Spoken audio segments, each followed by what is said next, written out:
What is up, everyone? It's Simon, and I'm excited because today I've got Andy, and we're gonna talk a little bit about Ethiopia, what went well, what didn't go well, how did we have to adapt, all of it right now.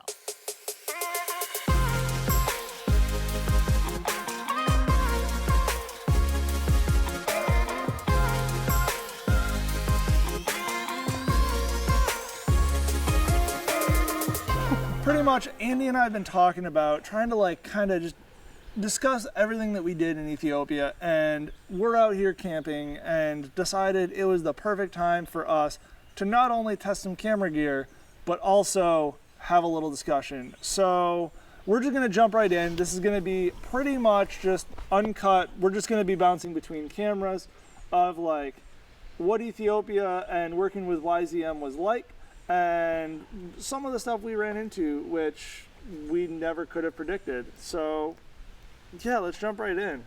I mean, we might. Thanks for having me. Appreciate it. Yeah.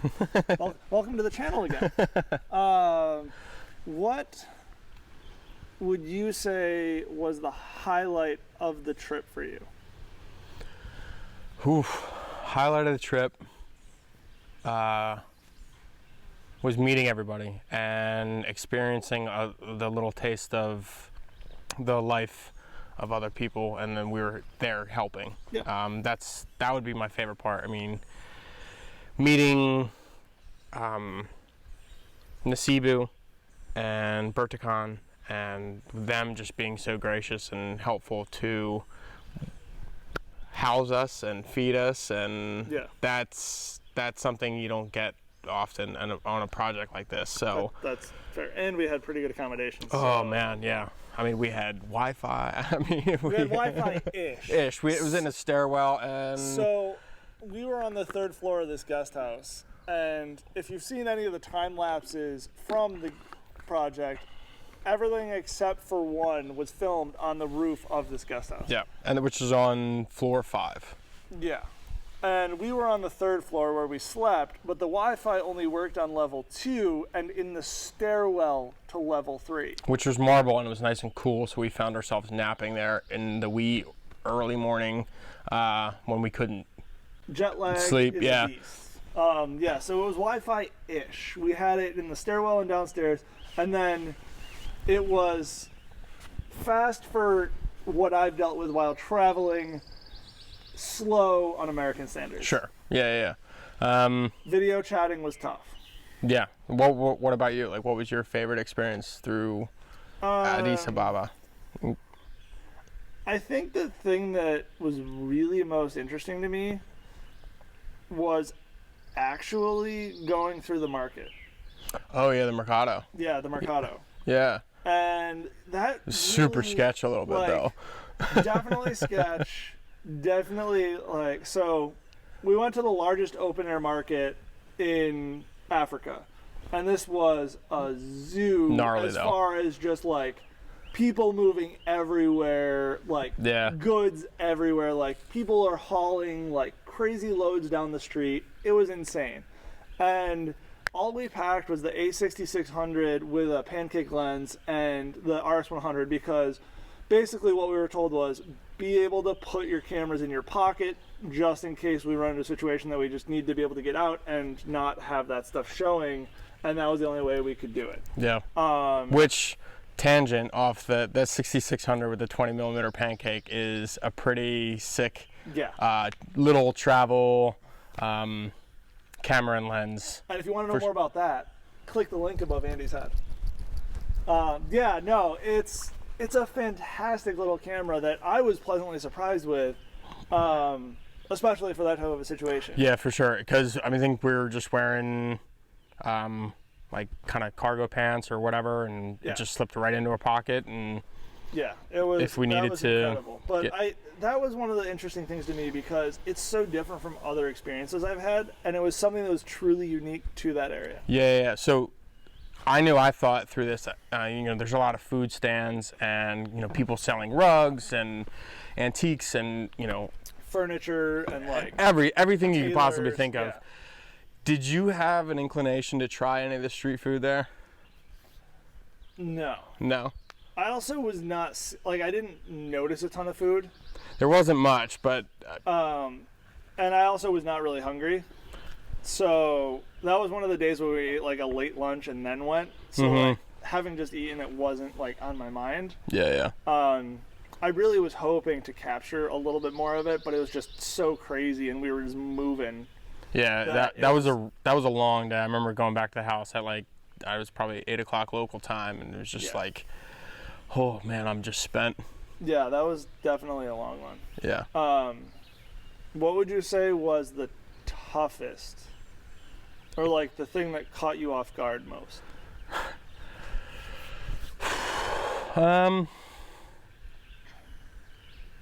No, I wouldn't say the bathroom experience, because I've been in countries where they don't have the toiletry or the plumbing like we do here in America, you know, where we can flush toilet paper. So that didn't cut me off guard, but that's just something you got to get used to in a couple days, so everything just kind of smells crappy. You're definitely also used to like the force of habit of just like throwing TP. Yeah. And I did once or twice just out of habit. It happens. Yeah. I think the worst overall experience we had was just the jet lag, and being at elevation to 8,000 feet with tons and tons of pollution. It was not really the job or the physical restraints of the job. It was the town itself, if you will. So what you're saying is running all the gear up to the roof every night was not your favorite experience. No. Yeah, I was like, man, I know I'm not in shape, but I was like, this is bad. And then it was like 4 or 5 days in, and it was like, oh yeah, we're at elevation 8,000 feet. And I was like, oh, all right. Yeah, that at least makes myself feel a little bit better. Makes me feel a little better about the lack of shape. Yeah, the lack of, or shapes I am in. The shape of round. The shape of round. Yeah, no, that definitely... The first day when we went up to like check out the roof, and I get up there and I'm like, just sucking wind. Like, you're just like, I was like, oh man. Yeah, that was interesting. Yeah, but we didn't know. Oh, totally. So I think that would have to. When you land at a plane at that elevation, you don't realize. Sure. Yeah. Like when we went up to that church, and it was at 10,000. Like, you knew because you're sitting in a car going uphill. Like for an hour. All right, we're climbing a lot. We're going uphill. Yeah. This is going to be a higher elevation. Like, you get it. Yeah, and that was a cool experience, to seeing one of the oldest churches in Africa. Also, like the original palace. Yeah. For the emperors there, or kings. Were they kings or emperors? I forget. I think they were kings. I think it was king. If you know, leave a comment. Comment down below.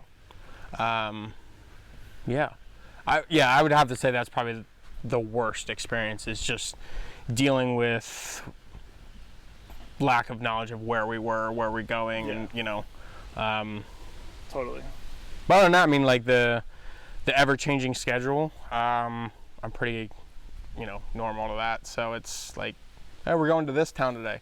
Oh, by the way, no, we're not. We're going. we're going here now. Hey, we're gonna go do this, and then one of those moments that truly caught me off guard was like every day we would get picked up by a driver who was awesome, by the way. Yeah, very cool, fantastic. And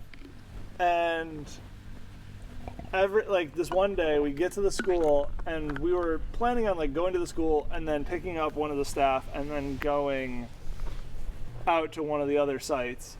And we get to the school and they're like, oh hey, we need to do this interview with this person today. And we're like, okay, great, we'll do it when we get back. And then they're like, no, he's here waiting for you. And I'm like, what? And he's like, oh, and he has to leave for work, so you guys have to do this like now. Or you have to do this 5 minutes from now. Yeah. 5 minutes ago. Oh, hey, Bear. Oh, hey, Bear. Oh, hey, Mark. And yeah, so literally like, hey, you've got 3 minutes to figure out where in the school you're going to do an interview while there's kids on the playground and you need audio. And yeah. Neighbor dog. Neighbor camp dog. And yeah, so long story short, that one truly caught me completely off guard. Got the interview, but at the same time I was just like, what is happening. All right, so what was the most shocking thing that like you were just not prepared for while we were there? Nothing really surprised me. Well, I mean, nothing really surprises me anymore because I've been through so many different situations that like you've been there. I've been there and done it on a lot of stuff. I think one of the things that pleasantly surprised me was how many people knew English. Yeah. And so it was easier because we had more translators, whereas when I'm in West Africa, a lot of times it's like we have one person translating. Yeah. And if you have multiple people trying to do a couple different things, it's really hard on that person to do all of the translating. And then also usually that person's the person with the relationships with the people in the community. And so they're trying to like say hi to their friends and like all of that stuff, but at the same time, like trying to actually work. Yeah. So I wouldn't say it was most shocking. It's when we went to the public school and like the 400 like little kids were just, they swarmed the bus and I was like, what is happening? Yeah. So part of what we had to I shouldn't say that was shocking. I was more like anxiety ridden, overwhelmed because you have an entire school at recess and you show up with in a van of 6 people and 6 white people that are out of place in this situation. And 3 of which are 6'1", 6'5", and 6'6". Yeah. We're all very tall. Yeah. But yeah, I wouldn't say that was the most shocking. It was just I felt very overwhelmed. That was definitely like oh my gosh, what is going on right now? It was definitely mob mentality. We were supposed to show up, like, they told us, like, when we should get there, which was supposed to be after kids had gone back into the classrooms. However, that time was not the same as what we were told. Yeah. It was one of those days where the schedule changed 3 or 4 times and yeah. It's just we showed up earlier than expected, and it was kind of weird because we had to move the classroom to get the certain subjects. Yeah. And that was actually definitely so. One of the things with that was YZM helps a lot of kids in public schools, but all of these kids are not in like one classroom. They're like 3 kids here, 2 kids there, that kind of thing, and we only had permission to photograph the kids that are a part of the YZM program. Yeah. We didn't have permission to photograph just any kid in the school. And this is a huge thing when it comes to like getting those rights and like understanding people's rights even in a different culture and making sure that you really do have the permission to use these people's imagery for whatever it is you're doing.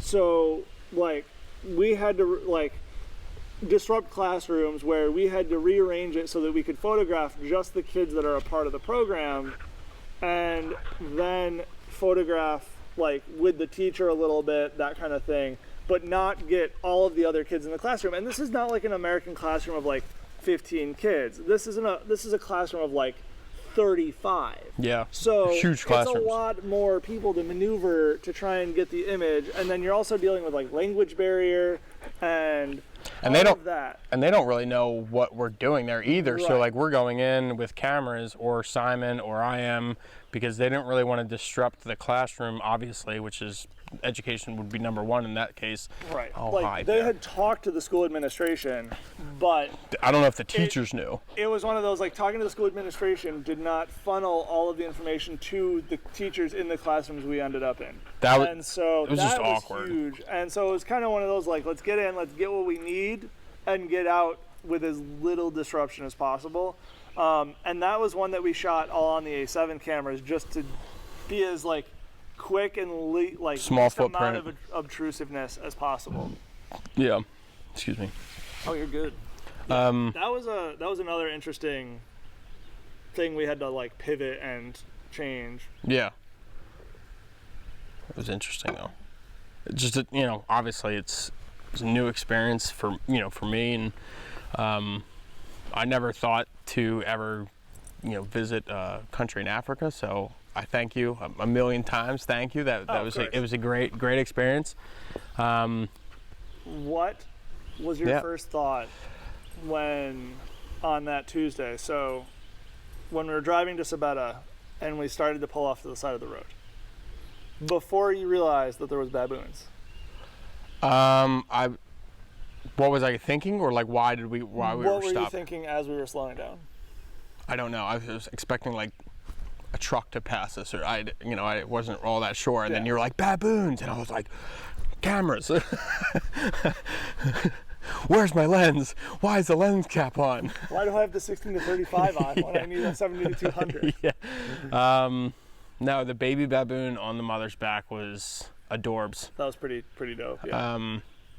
We didn't really see too much other. I mean, we were in the city for the most part. Pretty much, yeah. Yeah, it was interesting. Yeah, no, the baboon was cool. All right, favorite meal. I mean, there's only one that really sticks out when it comes to me and meals. Yeah. Yeah. And it's not because of the food. Oh, it's definitely the dancing. I mean, the food there was really good. It was. I mean, and they took care of us because there was a lot of fresh veggies. We're gonna pause this for like 20 seconds so you guys can understand exactly what I'm talking about now.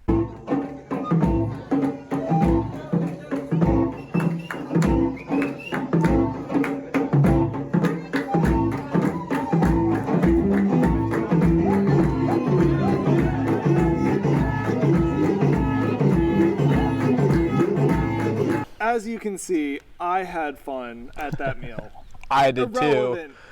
And so actually that's how that ended up happening was I had taken a photo. So I carried pretty much the A6600 with the 20 pancake everywhere. Mm-hmm. And I had taken a photo of the food and I'm looking at it on the back of the camera and I look up and one of the dancers is at our table and everyone is pointing at me. We totally threw him under the bus. This is night one of. This was our first full day there. Yeah. So we landed at like 11 o'clock at night. Yeah. And then roll into the house, and then the next full day is filming, and they took us out to a nice traditional Ethiopian meal with. And as I was saying, they put fresh veggies, and the staff took care of us, and they pulled the fresh veggies because contamination of water and all that stuff. We don't want to get potential diseases. Potential, yeah.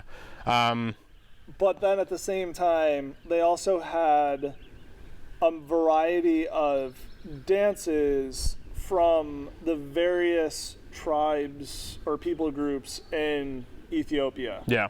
And so it was cool to see a little bit of a mix of it. And then they wanted to have someone from the crowd go up and dance with them. Now, this was Tuesday night, so it's not like a prime going out to dinner. Was it a Tuesday? I think it was Tuesday. I forget. I don't know what day it was. No, it was a Saturday. Was it? Yeah, it was Saturday. Cause yeah. But it was still not super busy. Yeah, there's maybe a handful of other couples or families there. Yeah. It was interesting. But it was fun. Yeah. It was good. Great food. Super flavorful. I love the injera, so good. But it got like the amount of it we ate, like the sourdough of it. Yeah. Like got to me by the end of the week. That like, it didn't like make me sick, but I was just like my body was like, all right, we need like a little bit of normality. Yeah. And that's where like just having the Cliff Bars comes in so saved our diet. One of the things about this project was a lot of times when I've been on projects like this, we are eating a meal at lunchtime. Like you break, have lunch at the same time every day, no matter what. This project was like, whenever we have a free break. So like one day we're eating lunch at like 11 a.m. The next day we're eating lunch at 3 p.m. The next day we're eating lunch at noon. And then lunch at 3 p.m. but dinner still at 5:30. Yeah. And so like having Cliff Bars in for like when we miss those like normal lunchtime timings was clutch. The breakfast was good. That was a consistent thing too. Yeah. We always had breakfast before we started the day, and Simon and I were always up shooting morning time lapses, so we were up at 4:30, 5 o'clock in the morning, and then hang out, drink coffee or tea, and then it would be another hour or two before breakfast. I mean, we were pretty much, Andy and I went from 4:30 or 5 every day until 10:30. 10:30 p.m. Yeah. We'd get back at around 5:30, 6 o'clock from working, basically straight into dinner. So we'd drop bags. Then after dinner, it is offload, get everything charging, the whole 9 yards. Test edits, test renders Yeah. for time lapses.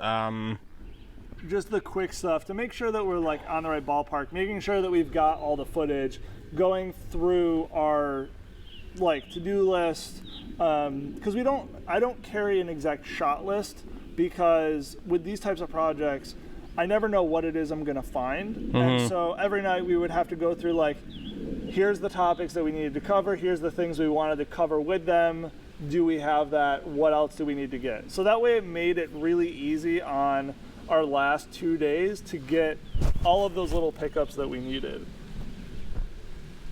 without having to stress. Yeah. And then after, uploads or, backing up, it was prep for the next day. Okay, now we're going to Sabetta or Holetta again. What do we need? Are we bringing a gimbal? Are we bringing a slider? Are we bringing this? So it's just prepping for the next day at 10 o'clock at night and hoping that the coffee that you drank at noon wasn't going to keep you up all night. Yeah, because whenever we showed up somewhere, coffee. We were given coffee and you couldn't turn it down. It was it was delicious, but it was extremely strong. And we didn't want to turn it down. Right, but you also wanted to sleep at night. Yeah. It was that like delicate balance of, am I going to sleep tonight? Yeah. But it was worth it. And their coffee sizes are not our coffee sizes, so it's... Yeah. But still, it was... I mean, it's like a shot of espresso, though. Yeah. So good. Yeah, it was... We had some this morning, and... It was delicious. We reminisced about coffee. Because they actually would roast the beans in front of you as like a coffee ceremony. So they'd get out their little mat and their... make a fire with coals and roast all the beans, and it was this whole process. And I'm sure if we spoke Ethiopian, it was just Emmerich, thank you. Or Amharic, sorry, Amharic. Yep. Joel corrected me on that. It would be full of conversation, and because some of the people that were... we still had a pretty good conversation via translator. Sure. It just was a lot of translating for Nasibu. Yeah. Which he always couldn't always do. He was Our American slang. But, yeah. Yeah, it was good. That was the coffee. And it was crazy. Like, we brought back 5 kilos of coffee. And it was worth every bit of bag space on that. Sure was. Well, we could afford it because we ate all the Cliff Bars. Yeah. That we brought over, so it was a nice thing. I gave most of mine away. I save a little bit for myself, but I would wrap it in white gaff tape. Yeah. And I would just write "not Coke." Just give it to friends, or give it to my mom or my dad. So. Nice. Yeah. No, it was good. It was really good coffee. Yeah. So what didn't work for you that you felt annoyed, or like what was the one hindrance for you for the entire trip? Or like what didn't work well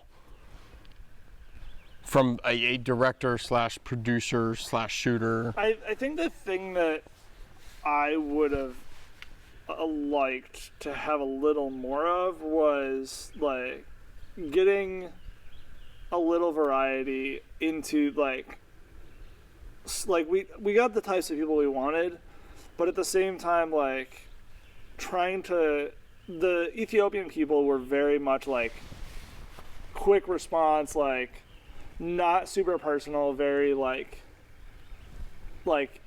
yes, I really enjoy working with the kids, like that kind of stuff. And I really wish we could have gotten like a little deeper into their stories, but it was really hard, especially with the translation, which is something that I struggle with all the time, to like really draw answers out. Well, dig the personal stuff out that really tells the story. And we got some of it, but I feel like there was so much we could have gotten that we just didn't, because of a mix of language barrier and time constraints. Well, but it's also we could have it, and it wasn't fully translated into English to where when I'm reviewing it later, like it was paraphrased instead of like word for word translation. But overall, I think we got good stuff. It's just one of those that like I love trying to dig those little bit deeper bits out to try and just tell that little extra bit of story. Yeah, that's the one thing I wish we could have done. I also wish we could have gotten out of Addis a little bit more and like seen a little bit more of the country. We were just so crammed on time that like, yes, we got to sightsee a little bit, but it was like sightsee while filming for the project without any real like enjoyment. Yeah, and that was probably one of the, I don't want to say a letdown because it was not really a letdown. It's if we could go see more countryside, get outside the city for a little bit, even if it was for a day. But I mean, Ethiopia is a massive country. Yeah, it's a massive country. So I don't know where you would have gone, but I mean, tons of places. Sure. Yeah. Yeah. No, that was about it. Yeah. Can't think of really much else. So, working with you the first time, I thought we worked really well together for not really. It was great. I mean, one of the things that is huge on those types of projects is it's not as much the people skills or like like their technical skills.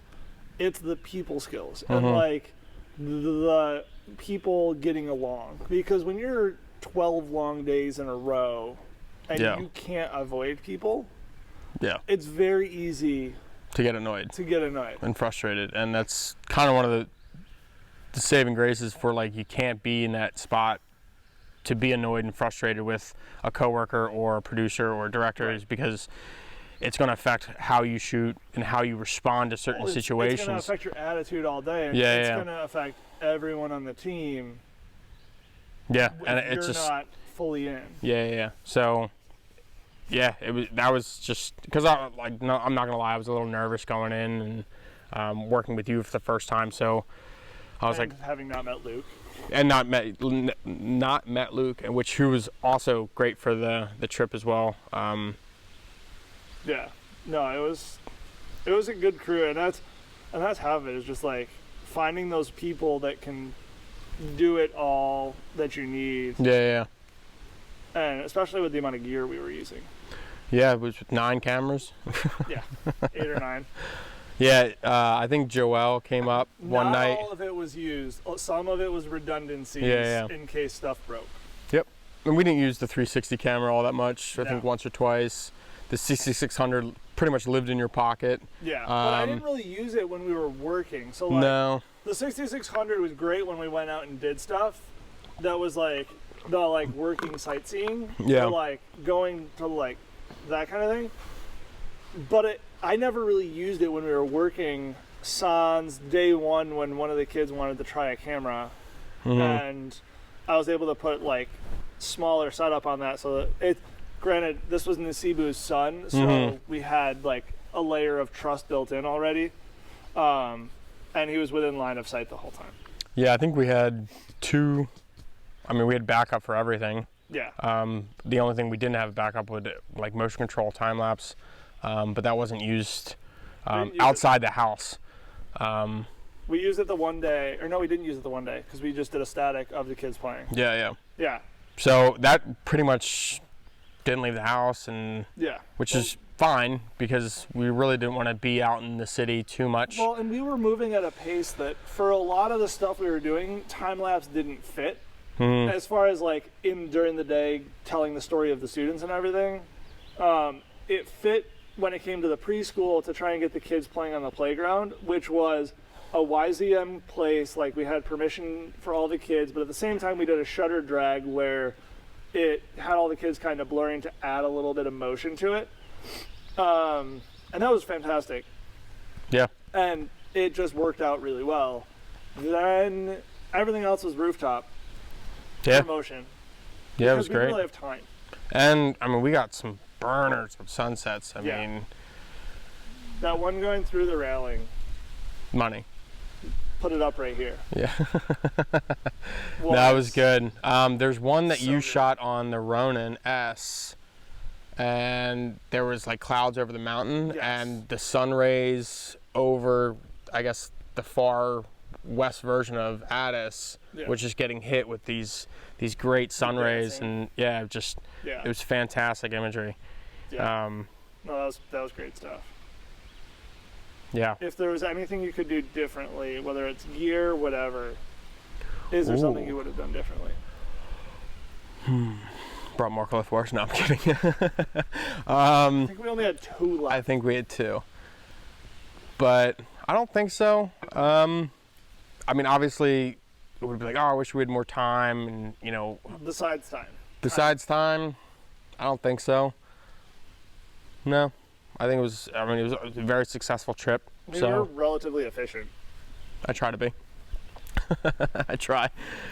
So I probably wouldn't change anything. What about you? Change anything? Not really. I would have allocated time slightly differently to get us into different places at different times, but those are minor things in the grand scheme. Sure. Yeah. Yeah. I don't, what else? What else do you guys want to know? I mean, we might as well wrap it here. Okay, we can wrap. And if there's anything else you guys want to know about Ethiopia, leave a comment down below. And if we get enough things that people, like enough questions about it, we might have to do this again. So I'm down for this again. Yeah. So that means that you need to leave a comment with something you may not have picked up in this video or the BTS. Then make sure you're subscribed and hit the little bell button so you get notified whenever we upload a video on the channel. And with that, see you guys next time. See you guys. Thanks.